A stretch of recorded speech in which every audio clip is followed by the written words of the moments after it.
can get going.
Hello?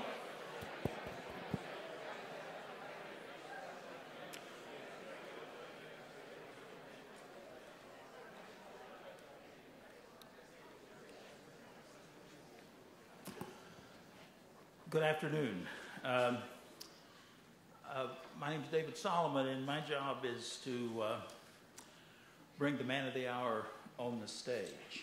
And I have to say, it gives me great pleasure once again to introduce Alasdair MacIntyre to this afternoon's session of Notre Dame Center for Ethics and Culture's 19th annual conference. We're especially proud to recognize that Professor MacIntyre has given papers at all 19 of these conferences, including,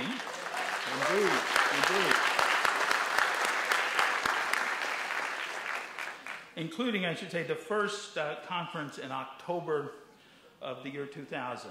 The theme of that conference, and many of you will remember it, I'm sure, was the slightly gloomy one, the culture of death. And Professor MacIntyre, we started at the bottom, where Professor MacIntyre's keynote address was titled, appropriately enough, The Culture of Death. We got just to the point. Like virtually all of his lectures at the fall conferences, videos, I should say, of his talks will be found on the center's splendid website. They're here for almost all eternity. Things brightened up a bit in our second fall conference, which we entitled From Death to Life, also with a keynote address by Professor MacIntyre. And the sun finally shone brightly at our third conference, The Culture of Life, with Professor MacIntyre's presence dispersing all gloom. And we were happy to see that. I should say, he's indeed spoken more frequently than any other speaker at these conferences, and certainly, I think, more memorably. He has brilliantly and persuasively pursued an understanding of the modern condition from a neo-Aristotelian or Thomistic perspective, and has argued that Thomistic Aristotelianism, informed by Marx's insights, provides us with resources for constructing a contemporary politics and ethics which both enable and require us, in his own words, to act against modernity from within modernity.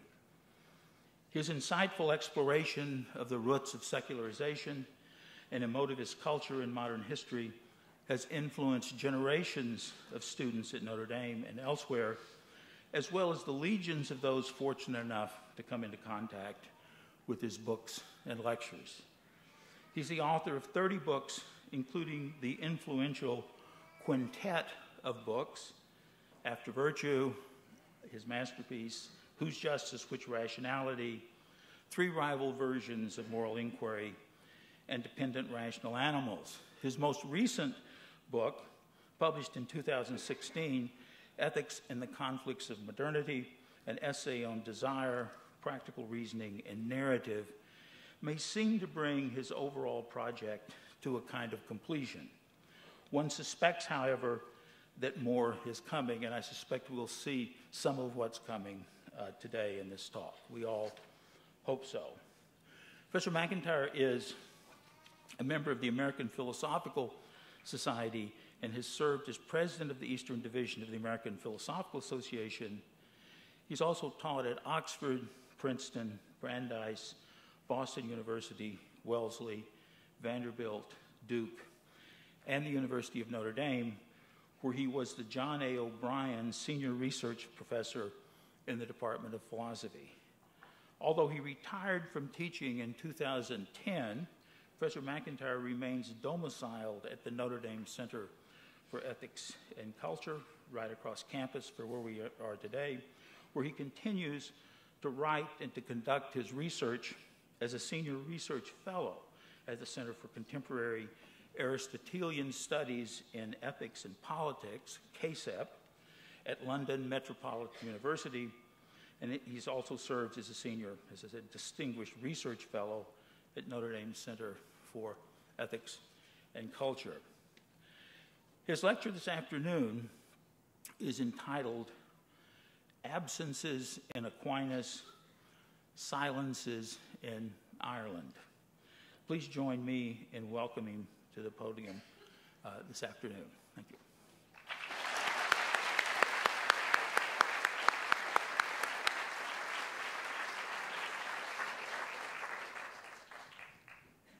Three things before I begin. First, can you hear me? That is, if you can't hear me and you don't care, just sleep.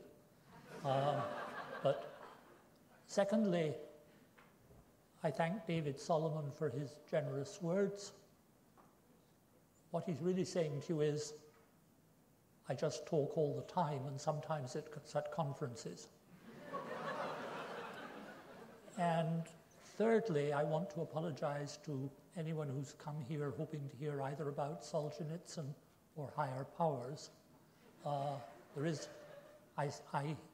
stuck in one reference to a higher power just to be respectable, but there's nothing else. What we can say at any particular time and place depends on what words there are in our vocabulary. What we can think depends on what concepts we possess. This paper is in part about the cultural and conceptual distance between Aquinas' 13th century Aristotelian and Parisian thought, its vocabulary and its concepts, and 21st century thinking in, among other places, Dublin and Galway. It's also, and at the same time, about the inability of the 21st century to learn from the 13th. I begin with a catalogue of thoughts, all too familiar to us 21st century thinkers, that Aquinas and his contemporaries were unable to entertain. Aquinas had, for example, no thoughts about religion as we understand it, for he had no word or words in either his Latin or his vernacular vocabulary that meant quite what our word religion means. He could indeed have found such a word in Arabic had he read the Quran. In medieval English, the earliest citation in the Oxford English Dictionary of the word religion, used to mean a particular system of faith and worship, is from the year 1300. For Aquinas, the Latin word religio was the name of a virtue, one defined by Cicero as consisting in, I quote, service and ceremonies offered to a higher nature that human beings call divine. But Aquinas makes it plain that it's only a virtue when directed towards God, the God who is, as he is. Aquinas was, of course, well aware of the beliefs and practices of Jews and Muslims, as well as of the beliefs in superior powers of pagans such as Cicero. What he and his culture lacked was anything like our concept of religion and our use of the word religion to refer to an indefinitely wide range of different and incompatible beliefs and practices concerning matters of ultimate concern, matters about which we take it that disagreement is rationally ineliminable. We're therefore able to argue, as Aquinas never does, about how far someone's religious commitments should be respected by others, just because they are, as Cécile Laborde has recently put it, integrity-protecting commitments. In such debates, Aquinas could not have participated, and this not only because of the limits to his vocabulary, for he knew of no way to characterize whatever it is that an agent's choices and actions presuppose about that agent's final end and final good, which does not already involve a judgment about how far that agent's conception of her or his final end and good is true or false. He has, that is, no way of thinking about beliefs and practices from some neutral or even as if neutral standpoint, some standpoints that treats their evaluation in terms of truth and falsity, rationality and irrationality, as for the moment at least irrelevant, something made possible for us by our past and present uses of the word religion. Secondly, Aquinas likewise had no thoughts about the state, for there were no 13th century word or words that meant what we mean when we speak of the state, not in Latin, not in the vernacular languages. It is at least the 15th century before lo Stato and l'État are used in ways that foreshadow the modern use. When Aquinas speaks of political society, he uses the word civitas, following Augustine's Latin and translating Aristotle's Greek polis. Other words that he uses when speaking of political communities, such as populus and patria, are always to be understood as having application to the inhabitants of a polis. But the modern state, whatever it is not a polis. It has, especially as it developed from the 19th century onwards, become unlike all pre-modern forms of government in significant ways, both in what it is and in what, because of what it is, it cannot be. It imposes laws so long in written length that sometimes even legislators haven't read them. And it inculcates habits of thought required by those laws through its monopoly of legitimate coercive power on populations within well-defined and policed frontiers. It characteristically claims to rule in virtue of the consent of the governed, but both governing and governed are well aware that such consent is a fiction. It controls currency and it regulates trade. It provides education and other services to large, heterogeneous, and often shifting populations. It imposes taxation. It confronts its citizens as individuals who have varying interests and preferences, and its political debates are between parties, which are coalitions of interest groups and preference sharers. Individuals are taken to have rights, but what rights they have or should have is indefinitely debatable. And for all this, it from time to time invites its citizens to die on its behalf. The contrast with government, as Aristotle, Augustine, and Aquinas had understood it, is striking. For Aquinas, government functions well only insofar as it enables those over whom it rules to achieve or to move towards their common good. But the populations of modern states are not the kinds of population that can have a common good. They are too large and dispersed, too heterogeneous, too deprived of opportunity for shared communal reflection and deliberation, too uneducated in relevant respects.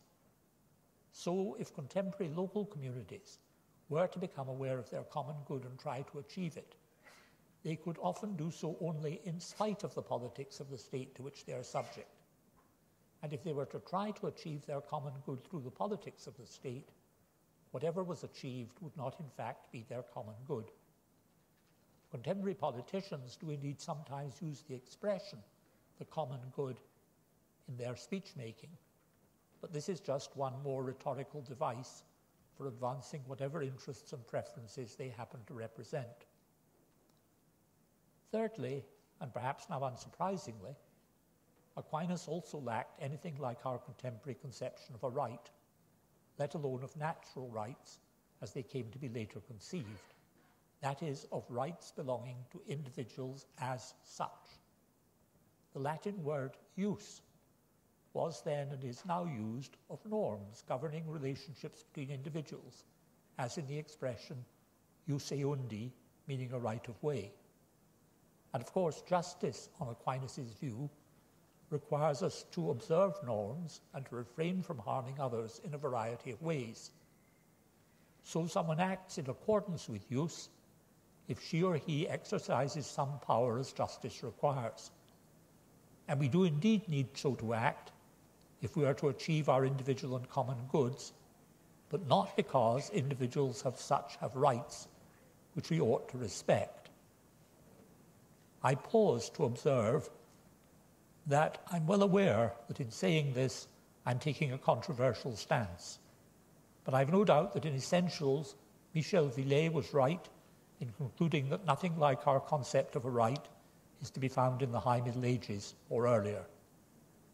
Of course, what justice towards others requires on Aquinas' view is such that we can nowadays, if we so wish, speak of those others as having a right to be so treated. Thus, where the 20th century Catechism of the Catholic Church speaks of the right to life of every innocent human being, Aquinas insists that it's always contrary to justice to take the life of an innocent human being. Someone may ask, what then are we to say of human dignity? On Aquinas' view, we owe individuals recognition of and respect for their dignity only insofar as they are self-directed towards their final end. But, says Aquinas, and I quote, by sinning, a human being departs from the order of reason, and so falls from human dignity. I am then to respect you, but only insofar as you act as a rational agent acts. And here there is perhaps a significant difference from some commonplaces of contemporary church teaching. Keep in mind now that Aquinas takes his 13th century account of how individuals as rational agents are related to their individual and common goods, to their immediate and to their final ends, to hold of human beings in every century, no matter what kind of social and institutional order they inhabit. And consider, if he is right, as I believe that he is, the considerable difficulties that rational agents therefore confront if they happen to inhabit the kind of social and institutional order that we inhabit. For as rational agents, we need to deliberate together with others if we are to deliberate well. And the practical arguments that we advance to one another in the course of such deliberation will have to begin from premises about the shared goods at which we aim, goods both individual and common, premises that articulate or presuppose some shared conception of our common good and our common life. Take away any such shared conception, take away premises that articulate or presuppose it, and what were our conclusions must appear no longer as conclusions of reasoning, but instead as arbitrary and unfounded theses, especially to those who don't happen to share our particular preferences or interests. But the modes of debate and discussion afforded and allowed by the politics of the modern state characteristically preclude opportunity for the statement of any such shared conception, let alone for extended shared deliberation. They provide no place in its debates for appeal to a shared understanding of some common good, not only because they are the politics of societies that do in fact have no common good, but also because their modes of rhetoric and argumentation are of a quite different order. What then happens when key goods are at stake? Characteristically, debates become debates about rights.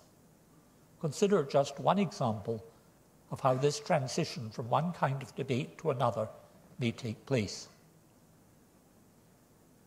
Any group that has developed a shared and detailed conception of their common good will have it at some point to ask and answer the question, what do we owe to the children of our particular society? Giving expression to a continuing concern for their flourishing, one to be translated into actions that secure that flourishing, physical, emotional, and intellectual, through family, school, work, and leisure, so that those children in turn become capable of caring for their society's common good. As part of this, adults owe them protection while still unborn, while infants, during the rest of their childhood and into adolescence. But if adults were to take care to keep children alive, yet at the same time did not actively work to ensure that they are well fed, have medical care, and are provided with the discipline of excellent schooling, those adults would both be and be seen to be morally questionable characters. Imagine the following scenario. I live on the coast of a dangerous sea, one where the victims of shipwreck from time to time struggle with great difficulty to swim ashore. Many of these would drown if I didn't use my skills to rescue them. But having done so, I walk away and leave them exhausted and helpless on the shore, so that they sometimes are crippled for the rest of their lives by their injuries. In so behaving, I make myself morally unintelligible.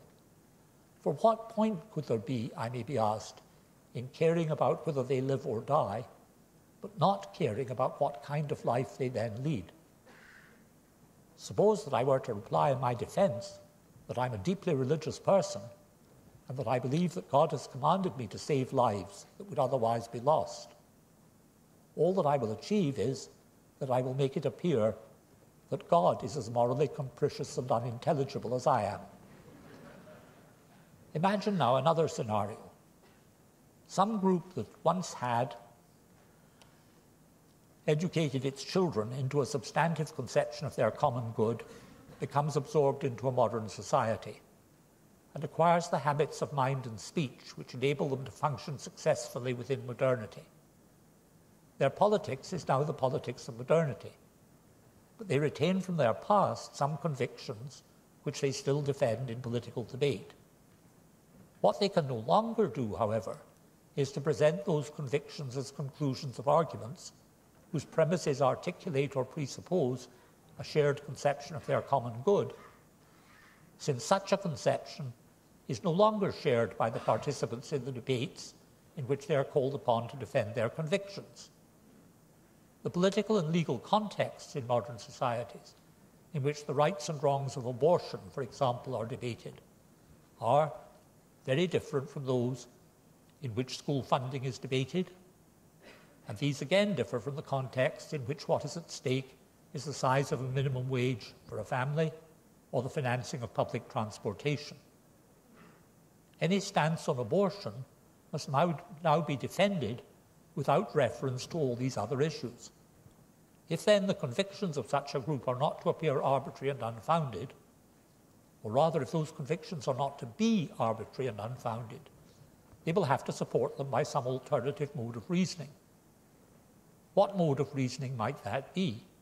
Characteristically, as I've already suggested, they will have to appeal to some right taken to be possessed by individuals as such.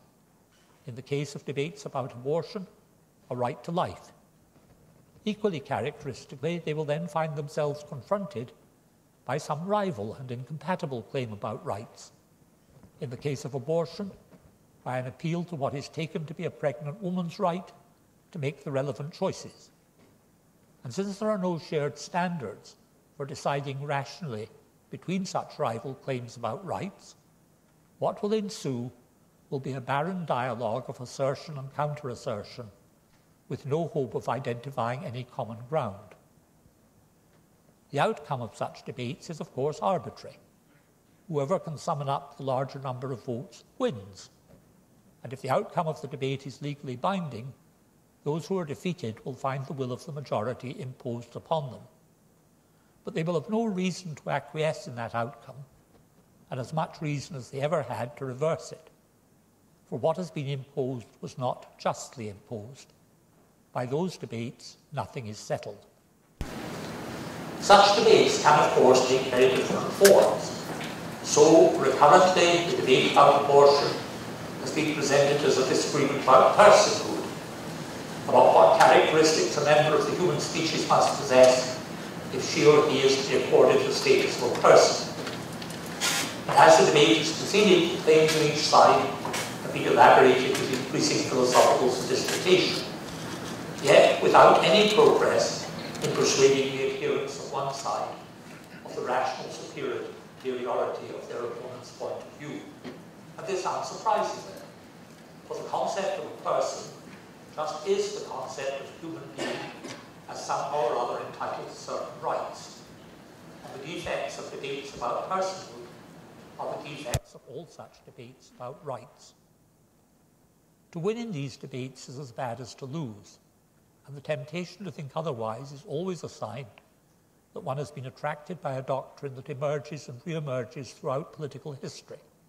Its classical statement is by Machiavelli, according to which what matters is to achieve some desired outcome, no matter how or by whom it is achieved, whether justly or unjustly. With that seductive doctrine, I can't engage here, and the time has come to take leave of imaginary scenarios and to return to contemporary realities, to contemporary Irish realities. In June 2018, the citizens of the Irish Republic voted in a referendum to remove from their constitution the clause forbidding abortion, with almost two-thirds of the electorate voting in favour in every county but one, so reversing a vote in 1983. There was a strong correlation between the age of a voter and the probability that that voter would vote as she or he did. By and large, the young voted yes. Almost as remarkable as the numbers was the evident pleasure taken in their victory by those who had campaigned for a yes vote. And this was not the first such referendum in Ireland. In August 2015, there had been a referendum on the permissibility of same-sex marriage. That referendum resulted from the deliberations between 2012 and 2014 of a convention on the Constitution, in which 66 randomly selected citizens and 33 members of the Irish Parliament had debated issues of constitutional reform. And that convention was in turn the outcome of a remarkable attempt to engage citizens in political deliberation by two political scientists, Jane Souter and David Farrell. What the convention itself, but even more the public response to its deliberations, revealed was a change of mind on many key issues in the years preceding and following the economic disaster of 2009. What caused this change? The first obvious and true answer is, of course, the increasing secularization of Ireland. In the census of 2011, 84% of those responding were self-identified Catholics, while by 2016, that figure had dropped to 78%. More importantly, by 2011, the number of those attending weekly Mass had dropped to 30%, and in Dublin to 14%. But when we speak of secularization, we're speaking of a loss of, or at least a change in religion as we understand it, and it's perhaps worth asking how we would characterize these changes if, like Aquinas, we had no word religion. Aquinas, I suggested earlier, would have characterized what we characterize as changes in religious commitments as changes in the relationship between the immediate goals of day-to-day activities and the final end towards which those activities are directed. And we too may find it illuminating to think of secularization in just these terms. Ireland had changed and is changing remarkably, especially in the last 8 years. It has prospered since the disastrous recession of 2009, as it has never done before. Last year, its growth rate was an astonishing 7%. Unemployment was at 6%, while in 2009 it had been 16%. The proportion of the labour force at work in jobs requiring high technical skills has continually increased. And so the gap between the kind of everyday life that many lead and the way in which they, and even more their parents, were brought up is striking. It's a gap that for many younger Irish people renders problematic the relationship between their own immediate ends and the conception of their ultimate end that was presupposed by that education. They no longer know how to make the connection, and they could only learn how to do so if they were instructed by insightful accounts of how to think about their individual and common goods. But they now inhabit a kind of society which, for reasons that I've already sketched, lacks the resources that it would need to provide such accounts. Yet it's only from an adequate conception of its common good that such a society is able to find good reasons for caring about the good of all and any of its children. Add to this that, as I emphasized earlier, that the prohibition of abortion, except in rare cases, is intelligible only as an expression of just such a general duty to treat all and any of our children with loving care. And the outcome of the Irish referendum becomes unsurprising, especially since the most prominent advocates for retaining the ban on abortion were, of course, the Catholic bishops and other representatives of the Church. But the greatest and most scandalous failures of the Catholic Church in Ireland, and of course not only in Ireland, have been its failures to care for children. This is a sad story with many episodes. There was an earlier period in which the Irish state handed over the care of orphans and of unmarried mothers and their children to religious orders, while providing too little money for their care, so that the death rates of such infants were several times higher than normal death rates, and the dead infants were buried in mass and unmarked graves. Speaking of this, Archbishop Dermot Martin has said that, I quote, "there was a level of brutality that emerged in the church." There was the occasion in 1951 when Archbishop McQuaid, a man with in other respects a genuine concern for the poor, declared that a scheme for providing health care for every mother and child, which involved no means test, was contrary to the moral law.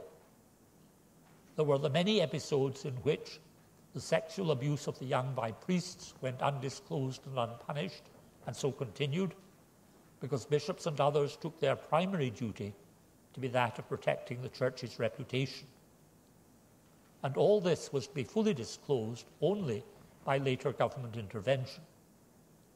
So that the Catholic Church's attitude has not just appeared to be one according to which abortion may be forbidden, but also that the further good of children is an object of quite inadequate concern, one where for long periods the maltreatment of children has been of no concern at all. This was certainly one cause, not only of the outcome of the referendum, but also more generally of Ireland's secularisation. For it gave those who had to make up their minds about the relationship between their own immediate ends and their ultimate end an excellent reason for regarding the culture of the Church with deep suspicion, as we should all now regard it.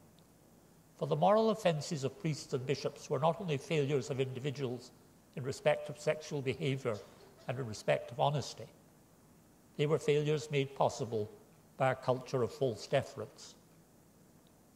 Catholic defenders of the ban on abortion thus found themselves in the position that I characterised earlier, that is, of having to find grounds for that ban that were independent of any general duty of care towards children, let alone of any conception of such care as an essential constituent of any care for the common good. So the debate became, as it almost always does, one in which appeal to the rights of the unborn child was matched against an appeal to the rights of the pregnant woman to make her own choices, a debate in which, as always, the outcome had nothing to do with argument, since insofar as this was a debate about rights, there could be no good arguments on either side. What matters about those recent events in Ireland, I shall now be arguing, is in some key respects what was left unsaid. In social life, it's often not so much the speech, even the garrulous and angry speech, as the silences to which we need to attend, and this not only in Ireland. Our silences that may often go unnoticed, because when threatened by them, we start talking about something else. And that we are doing this, we conceal by a variety of conversational devices, by changing the subject, by making jokes, by inquiring after some absent friend. You can, that is, be talkative and silent at the same time. Talkative about this, silent about that. Talkative about this in order to be silent about that. So it was during the Irish referendum. So what was it about which the Irish were, and we too are, silent? I approach an answer to this question indirectly. We perhaps do well to begin by revisiting an episode from the Irish past. In 1729, Jonathan Swift, Dean of St. Patrick's Cathedral in Dublin, published a short work entitled A Modest Proposal for Preventing the Children of Poor People from being a burthen to their parents and country, and for making them beneficial to the public. 3 years earlier, Swift had published Gulliver's Travels, and as a result, there were many readers waiting to read whatever he published. So what was Swift's modest proposal? It was that the poor should not be just permitted, but encouraged, to bring up children until they were 1 year old, and then slaughter them, in order to provide meat for the tables of the rich. By so doing, the poor would provide income for themselves and delicacies for the rich, and their children would no longer grow up to be a burden on society. Swift has his own suggestions as to how infant humans should be prepared for the table, and he expresses his confidence that inventive cooks will provide further attractive recipes. Satirists speak as they do, because if they spoke unsatirically, they would be ignored. Underlying Swift's satire is his quiet rage at the contemporary treatment of the Irish poor. Had he spoken unsatirically about that treatment, he would have left his readers as unmoved as they already were by moral speechifying. But by speaking as he does, he provokes questions that he himself didn't pose. Why do we so confidently treat Swift's proposal as satire?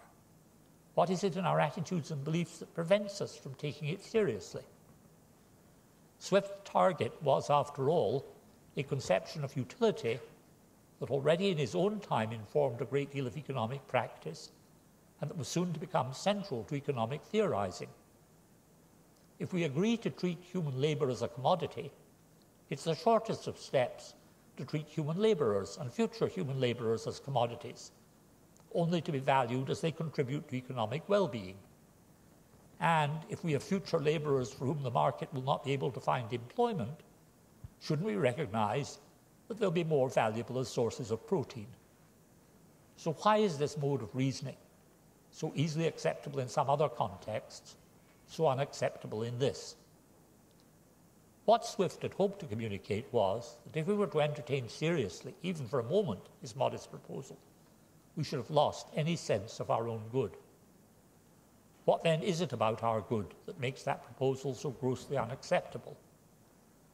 The answer is that our specific good is the good of rational animals, each of whom has the potentiality of becoming a fully rational agent, and that we presuppose this in our activities and habits, even although it may be rarely that we have the conceptual resources to formulate it in our thoughts. If we are to achieve that specifically human good, then we have to treat each other as just such animals, as others to be fed by each other, not to be eaten. For without a strong sense of the needs of those others with whom we engage, their and our need not only to eat, but to eat together, and to enjoy not only our food, but also our conversation, we will never develop those relationships that we must have if we are to achieve our common and individual goods and ends. It matters then that we are aware of each other as needy and vulnerable, and act towards each other as those from whom we have to learn both what it is to be in need and how to respond to need, rather than in economic terms. So it is that we not only have a duty to educate all our children, but a need to learn from them while educating them. Subtract these considerations from our practical consciousness, and as I've already suggested, we will be in the kind of moral wilderness that Swift envisaged, one in which almost anything may seem morally permissible. But is the message that Swift had hoped to communicate still relevant to us? Consider another example, closer in time and place. On June the 29th, 2018, in the United States District Court of Eastern Michigan, Judge Stephen Murphy dismissed a lawsuit brought by a number of students in Detroit's schools. Those students asserted that the schools in which they were taught were in slum-like conditions and, I quote, functionally incapable of delivering access to literacy. These assertions the judge did not dispute, and he also agreed that, I quote, when a child who could be taught to read goes untaught, the child suffers a lasting injury, and so does society. But it does not follow, he argued, that there is any right to literacy. The untaught child may have been harmed, but has not been wronged. We owe nothing to our children by way of literacy. Had the words that Judge Murphy uttered been intended by him as satire, as a wonderful parody of an American legal decision, so that astonished laughter burst out in court, we might have been tempted to compare him to Swift. But alas, this was no satire. We were not shocked by Murphy, as our forebears were by Swift, although we may note more happily that Judge Murphy's decision has been appealed, and even more happily still, that there are many American cities in which local coalitions have come together to address such problems, so that in Cincinnati, for example, there is now near universal preschool education. The care for the common good is local. Contrast a different kind of social order. Between the year 1000 and the year 1300, parts of Europe experienced remarkable economic growth, growth among whose effects were increases in population, longer lives, and larger families. Horses had replaced oxen, new forms of harness had been invented, and the first blacksmiths made the first horseshoes. The heavy-wheeled plough was invented and put to work, and the three-field system of crop rotation was introduced. Water mills and mill races appeared. Trade increased, especially through travel by river and along seacoasts. Fairs flourished both for trade and for entertainment. Commercial partnerships in trading enterprises emerged, especially in seaports. Cities grew and flourished, parishes came into being, craftsmen and merchants organized themselves into guilds, cathedrals were built. The new travelers included traveling friars. Universities were invented. New kinds of entertainment came into being. A nun wrote plays. Upper-class men and women played chess. Apprentices to stonemasons in Paris and Oxford learned to carve gargoyles. New kinds of poetry were written. Unsurprisingly, in this changing economic and social environment, new questions were continually posed, some of them economic, questions about prices and property, questions that resulted in extended debate. Of these, some concern justice in pricing, some justice in the assertion of property rights. By the time that Aquinas made his contribution to the discussion of these issues, there had been more than 100 years of ongoing debate, and in the case of property rights at least, Aquinas gave expression to a consensus, one that extended from canon lawyers to theologians and from both to civil lawyers. What had been agreed was that property rights were to be respected only because and insofar as respect for those rights served the common goods of humankind. When gross need would not be met if those rights were respected, when, for example, someone would starve if they didn't take food that was the property of another, then by taking it, they did not wrong that other, and what they did was not theft. Justice requires that we pursue our ends so that each of us may achieve those common and individual goods that we need to achieve if we're to direct ourselves towards our final ends. What should be striking to us in these thinkers and in their society is a shared recognition that economic achievement is only a means to something else, to something that is a common good beyond the economic. They took it that we need economic growth so that more and more children can be nourished and educated. We too often take it that we need to provide children with an education, but primarily so that we be able to put a skilled labor force to work.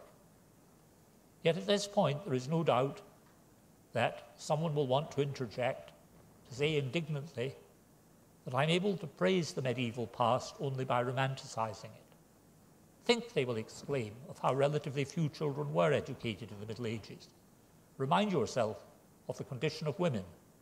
Remember how hard the lives of peasants were. Imagine the bad smells and the lack of hygiene. And certainly, we should heed all those injunctions. But my point is a simple one. I'm not claiming that everything then went well, far from it, but only that things were getting impressively better, and not least because the standard by which needs were judged was that provided by shared conceptions of common goods and final ends, conceptions that can find little or no application in many aspects of our contemporary lives, just because of the ways in which modern states and economies structure and compartmentalize those lives. Here, then, are matters about which the Irish were silent in their public debates before the referendum. Here are matters about which we too are often silent when we debate public education, and in neither case, unsurprisingly. For if we were to insist that we will only debate abortion or public education as a sequel to extended public debate about common goods and final ends, we would find few, if any, opportunities for debate, and few, if any, to debate with. It is, after all, a commonplace of our society that these are among the matters on which each individual has to find ways to make up her or his own mind, and then give expression to the convictions thus privately formed in her or his contribution to whatever debate she or he happens to choose to engage in. For those convictions will be accounted, in the modern sense, religious convictions. Yet at this point there's a possibility that the comparison with the European Middle Ages be misleading, for it might suggest that the reason why reflective agents in that time and place thought and acted in the light of shared conceptions of their common goods, their final ends, and the relationship between the purposes pursued in their everyday lives and those final ends, was that, like almost everyone else in their culture, they accepted the truths of the Christian revelation, as he certainly did. So why is this, even if true, misleading? Aquinas and those who thought like him in the 13th century, and of course not everyone did, took it that we were, if we were sufficiently reflective and not distracted by uneducated passions, able to grasp by the natural light of reason the nature of our individual and common goods, something of the character of that final end to which our actions are directed, and the rules and virtues that we need if our immediate ends are to be such as our final end requires. What revealed truths teach us is that we are to be judged as rational agents whose sinfulness has deprived us, by our own grievous fault, of our ability to move towards our final end without the gift of grace. But the shared resources of secular reason are such that we can still call upon them in public and private disputations about individual and common goods and how they are to be achieved. It is the lack of any sense of the need for the resources that we would have to have if we were to supply this in modern political societies. It's the lack of any sense of that need in the Ireland of the referendum that makes modern political societies in general, and Ireland in particular, so notably different from some European medieval societies, and leaves us unable to engage in systematic discussion of our common goods. So there was indeed that about which the Irish were unable to speak, about which they were notably silent before and during and since their referendum, namely their own political and social common good as rational agents. In this, of course, the Irish are not alone. Finally, we should ask, did Ireland have to develop as it did? Were there alternative paths into the modern world? The answer for some times and places is certainly yes. In December 1951, Father James MacIntyre, then curate on Irish-speaking Tory Island, who was moved by his bishop to Irish-speaking Glencolumkill in the southwest of Donegal. He found a dying community. The hard life imposed on small farmers ever since the famine had had many negative and debilitating results, among them a notably high emigration rate. 80% of the young people were now leaving for America as soon as they could, many of them bound for Chicago. Only 4 or 5 marriages a year took place. No one could imagine any future for the community, and Father MacIntyre made it his first task to catalogue the prerequisites for a viable future, prerequisites that included running water and electricity for every home, paved roads, jobs, and above all, a will to act together as a community. The last of these was first exhibited when he persuaded his parish council to call upon the parishioners to build a community centre, something that surprised them a good deal, but that they had achieved by early in 1953 with increasing enthusiasm. It was to become in time a place for, I quote from Father MacIntyre, dances, dramas, and bazaars. But before that could happen, other problems had to be solved, and many of them were solved. An initial scheme for replacing individual farms by a cooperatively owned and administered farm won local support, but was frustrated by the refusal of government departments to approve a necessary loan. Other cooperative enterprises, however, flourished and supplied jobs. A collectively owned factory for canning vegetables grown on the farms, a hand knitting cooperative, and then a knitting factory, a holiday village, and an hotel. Electricity and piped water had been supplied, and in 1970 a development association was formed. Emigration was no longer the attractive alternative. So a local community began to flourish, and did flourish, in working hopefully for its common good. Individuals found goals and goods for themselves, and all this within the framework of the life of a parish. It's true that what Father MacIntyre threatened his parishioners with was not so much the prospect of hell as the prospect of Chicago. Although it's important to put on record the generous financial contribution made to his enterprise by some of those who had emigrated to Chicago. But the success of his and their enterprise was, it turned out, only to be temporary. There was a need for capital investment in its various projects that couldn't in the end be met. There was a need for managerial skills, but no one able to supply the necessary training. And so in the end, this shared directedness towards the common good was no longer to be found. This doesn't mean that Father MacIntyre's enterprise was a failure. Not only was it worthwhile in itself, but the 20 or more years during which it flourished in the most adverse circumstances provided just the example that we all of us need of a possibility that we're too apt to forget, that of the recovery of a conception of and a sense of their common good in a variety of local communities. Ireland needs to remember Father MacIntyre and Glencullenkill, and so do we.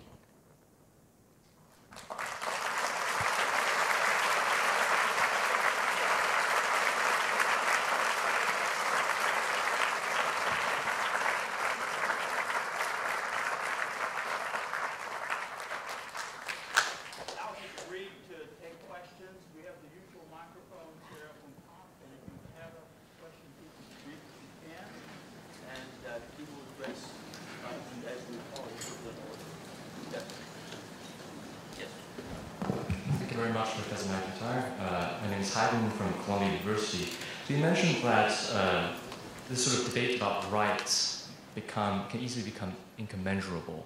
It becomes just a shouting match, sort of violent dialogue without hope of common ground, and the outcome is arbitrary. In exactly what ways would a debate about common good be different? Sort of, what are our grounds for hoping that there will be more common ground and that it will be more sort of cohesive or that's one alternative. Do you just say that why would there be more common ground? Or do you think that all we need is a relatively vague notion of common good that we can all agree on? That's my question. Thank you. Good. Let me say two things. First is this, that in general in modern societies, the identification of common goods, and even of something as ambitious as the common good of this particular group, begins with the identification of bad things that are happening. So in a particular community, people may find their schools are failing them. Why are their schools failing them? Well, they have a difficult task with the children because the children's home life doesn't prepare them for school. Why doesn't the children's home life prepare them for school? Well, the employment patterns are such that parents either have to travel a long distance in order to hold down a job and so can't spend time at home, or wages are so low or employment is so bad that the home has very meager resources. And so you find there's a problem about the school, there's a problem about the home, there's a problem about employment. And you're not going to be able to solve any one of these unless you're able to do something about the others. different communities have done very well in the face of certain difficulties of this kind. I mentioned Cincinnati, where it was discovered that they had in their schools children who were failing to learn. And why? Because they were badly prepared when they arrived in school. And so now Cincinnati has, as a result of the work of a political coalition working locally, near universal schooling, kindergartens. And those kindergartens do things that we might expect in other communities' homes to do, but they don't. So what I'm saying is that when people find they have to work together on different local problems that actually affect them and their neighbours, then, although they may not use this vocabulary at all, they begin to understand that there is a common good at stake, and they deliberate together as to how they're to achieve the common good. It's the first thing to be said, and I hope it's clear. And it's precisely because it involved people deliberating together in the face of great difficulties and finding resources to overcome them, this becomes something that creates a community. When I gave the example, perhaps from too distant a time and place, of what happened under Father MacIntyre and Glen Columkill, it was precisely an example of a community which seemed without any hope at all, people coming together in the face of various difficulties and achieving something. So this is what makes common good local, and there's nothing vague about it. It starts from very concrete considerations. The second thing one has to say is that, just as with Glen Columkill, whatever you achieve may always turn out to be undermined and threatened because of the structures of our society. Let me just take one thing that works against common goods, and that is simply mobility. If we're going to get on in our society, career-wise, you've got to be prepared to be mobile, to go wherever the kind of job that you are pursuing is, to take the kind of courses that you need for this particular ascent, and so you will find yourself moving about the country from institution to institution. And this at once means that family ties are weakened. It means that relatively few children have the experience of extended conversation, not just with parents, but with grandparents. And yet extended conversation with grandparents was in the past one of the things that enabled people to understand who they were and to relate to other members of their community. Now, mobility is only one such factor. We take this for granted. If you were to try to get rid of mobility as we have it, who knows what incredibly bad economic consequences would happen. But this is the kind of thing against which you are going to have to struggle. Thank you. Here, up there, and then... Hello, Professor MacIntyre. My name is Donald Sheff. I'm from Michigan. Does the rebirth of community necessarily need to take place, or is it more ideal to take place on an island, so to speak? You spoke of an island, and there's been commentary, and or is there any imperative, or is there a duty that those communities ought to be built more in the city or in urban areas, I suppose? Sorry, the reference to Tory Island was purely incidental. That's where Father MacIntyre came from. There's nothing, I mean, about the common good and islands that I know of that connect them particularly together. I could talk to you for a long time, happily, about Tory Island, which is a very remarkable place, but I'm not going to waste your time on that now. Obviously, for the vast majority of people in our society, if they are going to identify something like the common good achievement, it's going to have to be in cities. And therefore, you're going to have to understand in urban life how things are. And one of the most interesting things in cities is the relationship between where people live and where they do their work, and how they are related to the people among whom they live, how they're related to the people among whom they work, and how these two are related. And if you want to look at some very, very interesting studies of this, then Chicago offers you, by the way, tremendous material for study. If you want to look at what happens on the south side of Chicago in the way of job opportunities, and one of the sad things about the south side of Chicago is that when people begin to improve their condition, they generally have to do so by moving away. And so one of the odd things you get is one aspect of doing well and improving is you produce the very circumstances which means that things don't go so well later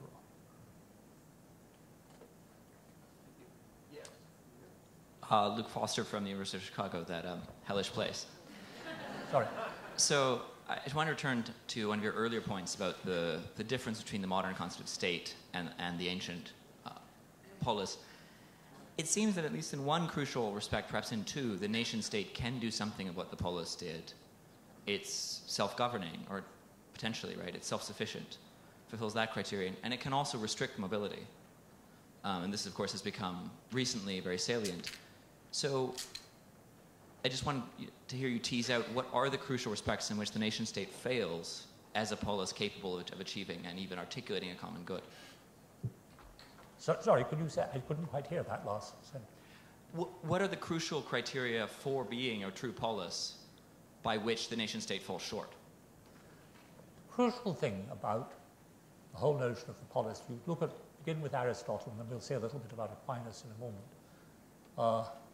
For Aristotle, the polis is a body in which citizens participate.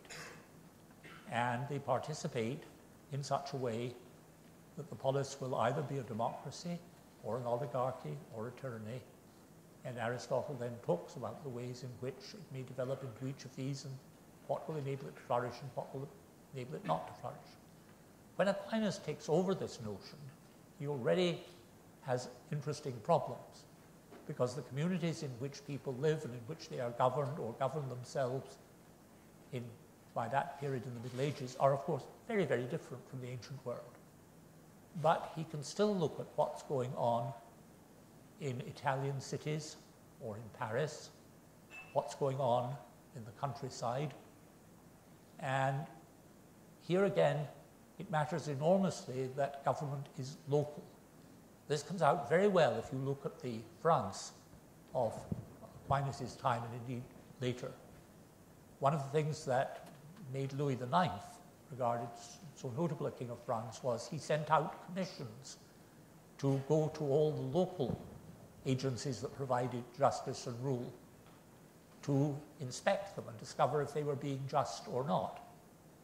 And members of these commissions included a Dominican friar. They had to be dispensed from the rule that normally forbade them to ride horses and do things like that. So we know quite a lot about what went on. But what you've got here is a society which is still essentially governed in a local way, though it's moving rather fast towards being something different. I hope that helps. Sure.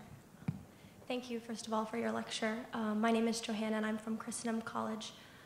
My question would be, do you think that there is some sort of inherent connection between the prevalence of rights language in our ethical debates and emotivism?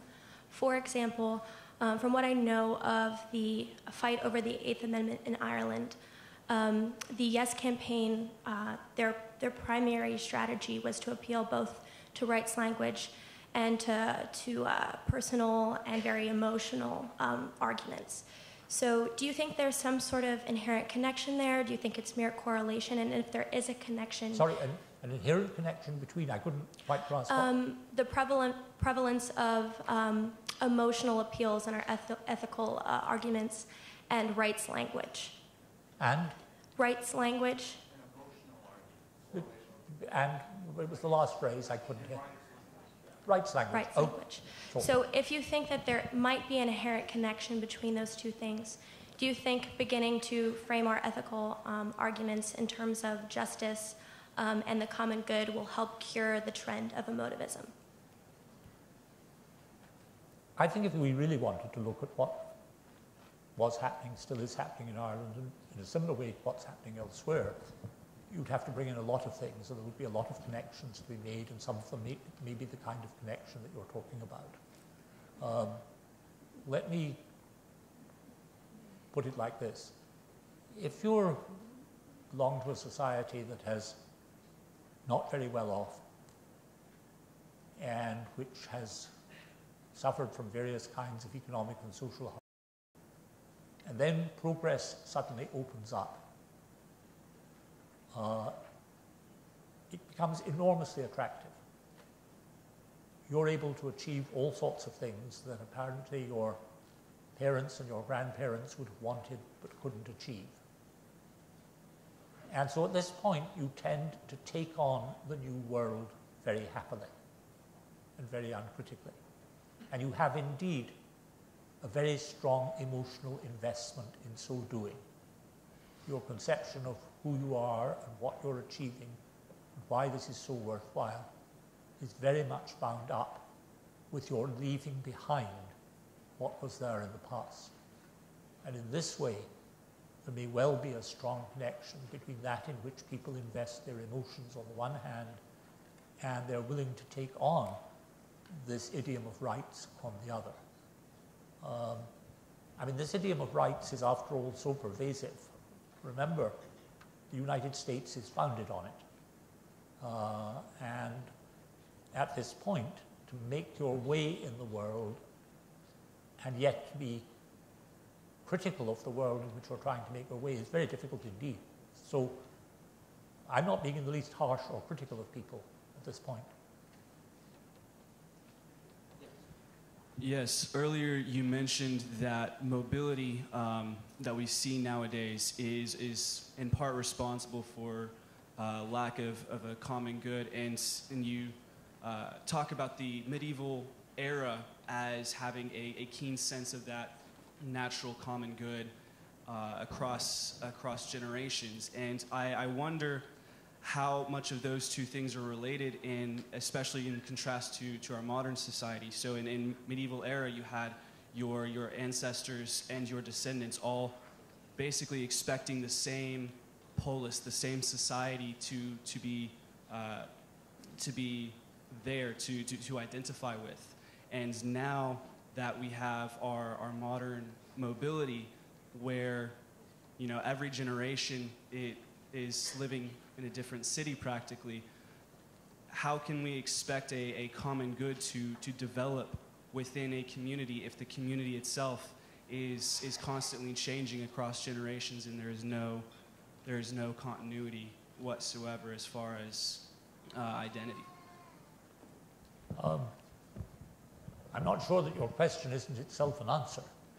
I mean, that's to say, it's all too easy to describe the situation as though it follows that nothing can be done. And when I was writing my paper, I was very conscious that I might be falling into this mistake. And that's partly why I put in the passage at the end about Father MacIntyre and Gwen Columkill. Because the lesson of that is not that Father MacIntyre provides us with a usable example in the sense of go and do what he did, but that here was a situation in which it would have been very easy to conclude, and almost everybody did conclude, that the situation was completely hopeless. And yet it turned out not so.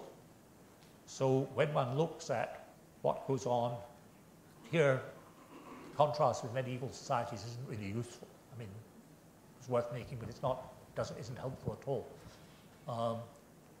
Practically, you've got to look yourself and ask, where do we find people doing things that are actually working? And this is why I cited Cincinnati, and there are a great many other cities, by the way, that have the same kind of local initiative, and where people work together to tackle particular problems and where very good things happen. And one of the interesting things is the contrast between the success of these local initiatives in so many different circumstances and the complete contrast with standard politics, where standard politics goes on as though this other world didn't exist, takes no notice of it at all. And that's very interesting. Thank you. Professor MacIntyre, thank you for your talk. My name is John Paul Gennaro. I'm just wondering, do you think the debate on abortion is so entrenched in the discussion of rights and the endless cycle of assertion and counter-assertion? Do you think it is even winnable at this point? And if not, then where do we go from there? I think the single most important thing about the abortion discussion is that one should think about the longer run. I think that in many levels, the Right to Life movement has done well in helping to provide facilities for expectant mothers, in helping to provide support for young women who find themselves pregnant, all sorts of very good things. But in the end, this is a very barren and bitter debate. And it's a debate in which, in the long run, you're liable to lose. One of the things that is very impressive in Ireland is the way in which the change in attitudes has varied with age. So that if trends continue as they are, and people were to try to revive the debate about abortion in 10 years' time, they would lose more badly than they would now. Now, there are numerous signs that in the United States, this is happening slowly in the same way. But if you ask how people take various kinds of stand in various circumstances, you will find that the young are more and more likely to be the people who have become secularized, who think wholly in terms of rights and the like. And this is partly because of actual changes.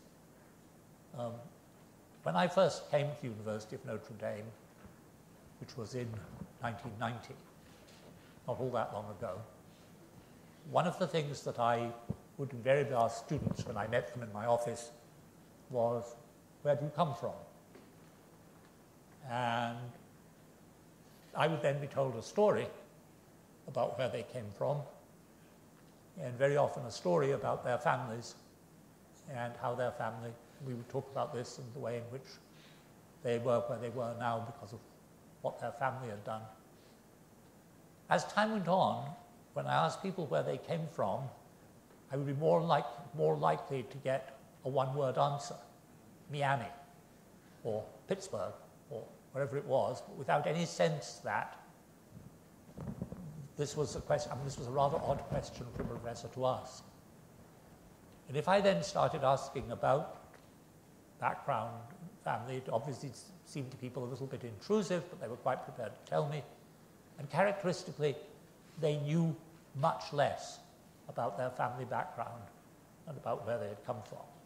And they were very attached indeed, even more attached perhaps than the earlier generations, to their immediate family, but they didn't have a social identity that extended beyond their own immediate relationships. My impression in the last 5 to 6 years when I've not been teaching, which may be at fault, is that now they are defined in key part by their cell phones. And that this is the continuation of a process that began a good deal earlier.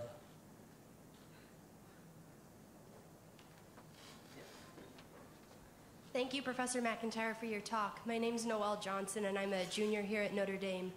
My question is, something that I've noticed being a part of the pro-life movement in the U.S. is that rights language has ironically helped people, especially on the left, come around to the idea of human dignity for the unborn, especially as they try to extend protections to all sorts of different groups.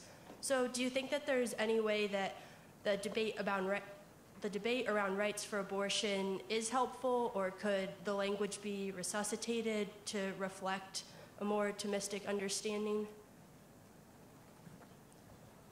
It's very clearly impossible to debate abortion at any level in our society without it being a question of rights. And you have to find your way to negotiate this vocabulary. It is important that much of what is said about rights can be translated into contentions about justice.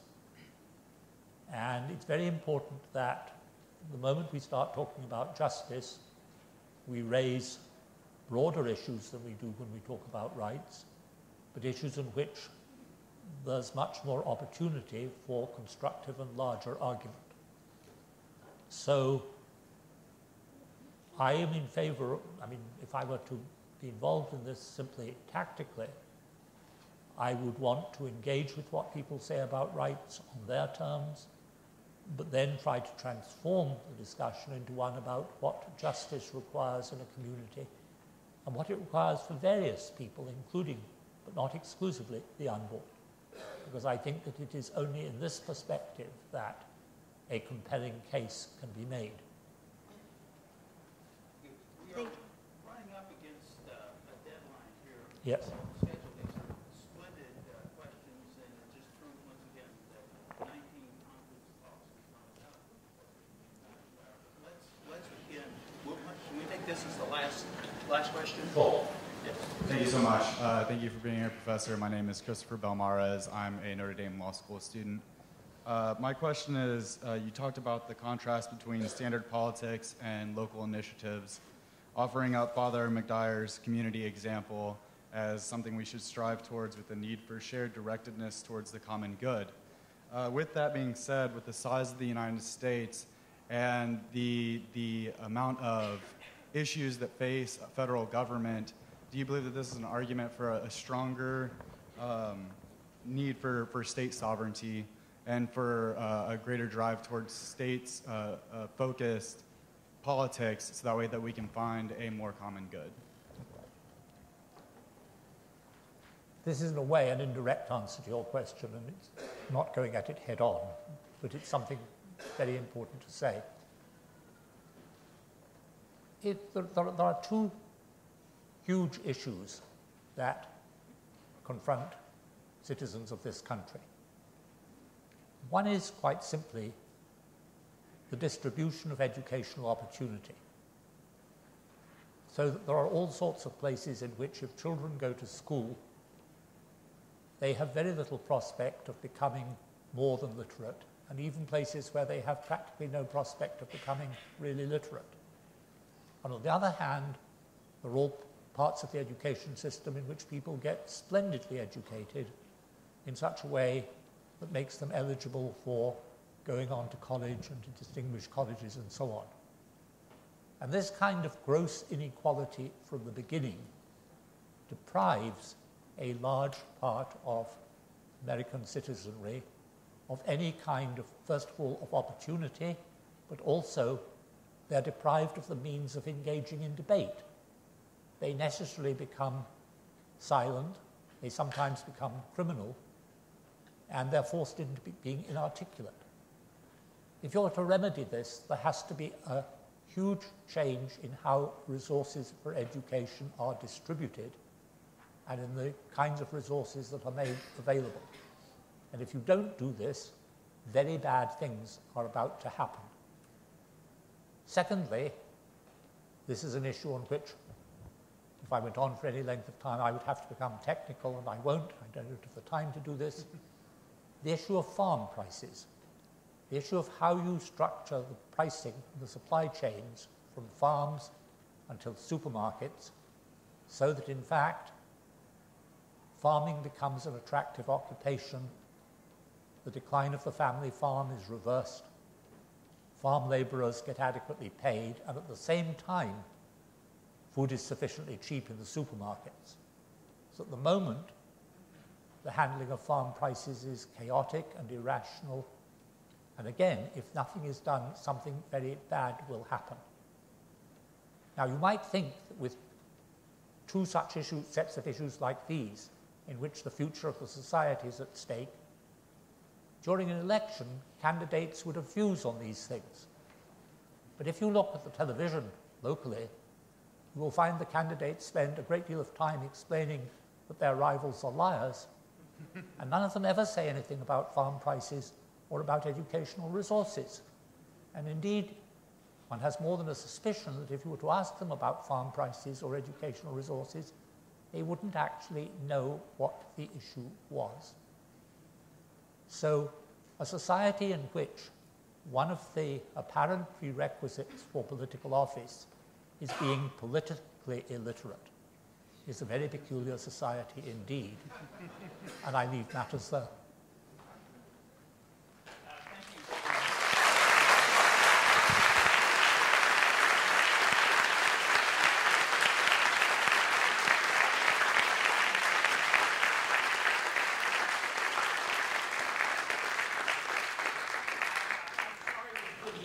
all the questions, but we always have next year. I'm sure Carter will be